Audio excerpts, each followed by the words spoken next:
Hello guys, ഇന്നത്തെ വീഡിയോയിൽ നമ്മൾ നോക്കാൻ പോകുന്നത് വേൾഡ് വൈഡ് ബോക്സ് ഓഫീസിൽ ഏറ്റവും കൂടുതൽ കളക്ഷൻ നേടിയ പ്രഭാസിന്റെ ആദ്യത്തെ 5 ചിത്രങ്ങൾ ഏതെല്ലാം എന്നാണ്. അപ്പോൾ നമുക്ക് വീഡിയോയിലേക്ക് കിടക്കാം. 5ാം സ്ഥാനത്തുള്ള ചിത്രം സാഹോയാണ്. സാഹോ വേൾഡ് വൈഡ് ബോക്സ് ഓഫീസിൽ 400 കോടിക്ക് മുകളിലാണ് നേടിയത്.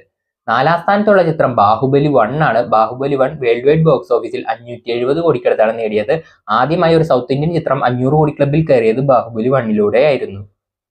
3ാം സ്ഥാനത്തുള്ള ചിത്രം സലാർ ആണ്. സലാർ വേൾഡ് വൈഡ് ബോക്സ് ഓഫീസിൽ നിന്നും 600 കോടിക്ക് മുകളിലാണ് നേടിയത്. 2ാം സ്ഥാനത്തുള്ള ചിത്രം കൽക്കിയാണ്. കൽക്കി വേൾഡ് വൈഡ് ബോക്സ് ഓഫീസിൽ നിന്നും 1000 കോടിക്ക് മുകളിൽ നേടിയിരുന്നു. 1ാം സ്ഥാനത്തുള്ള ചിത്രം ഇന്ത്യൻ സിനിമയിലെ തന്നെ ആദ്യത്തെ 1000 കോടി ചിത്രമായ ബാഹുബലി 2 ആണ്. ബാഹുബലി 2 ഏകദേശം 1800 കോടിക്കടുത്താണ് നേടിയത്. പ്രഭാസിന്റെ കരിയറിൽ ഏറ്റവും കൂടുതൽ കളക്ഷൻ നേടിയ ആദ്യത്തെ 5 ചിത്രങ്ങൾ ഇതൊക്കെയാണ്. അപ്പോൾ ബാഹുബലി 2, കൽക്കി, സലാർ, ബാഹുബലി, സാഹോ. ഇതിൽ നിങ്ങൾക്ക് ഏറ്റവും ഇഷ്ടപ്പെട്ട ചിത്രം ഏതാണെന്ന് കമന്റ് ചെയ്യുക. അപ്പോൾ നമ്മുടെ ചാനൽ ദിവസവും ഇതുപോലെ ബോക്സ് ഓഫീസ് അപ്ഡേറ്റും സിനിമ അപ്ഡേറ്റും റിവ്യൂ ഒക്കെ പറയുന്നതായിരിക്കും. അതൊക്കെ നിങ്ങൾക്ക് കാണണം എന്നുണ്ടെങ്കിൽ ചാനൽ സബ്സ്ക്രൈബ് ചെയ്ത് അടുത്തുള്ള ബെല്ലൈക്കൺ ക്ലിക്ക് ചെയ്ത്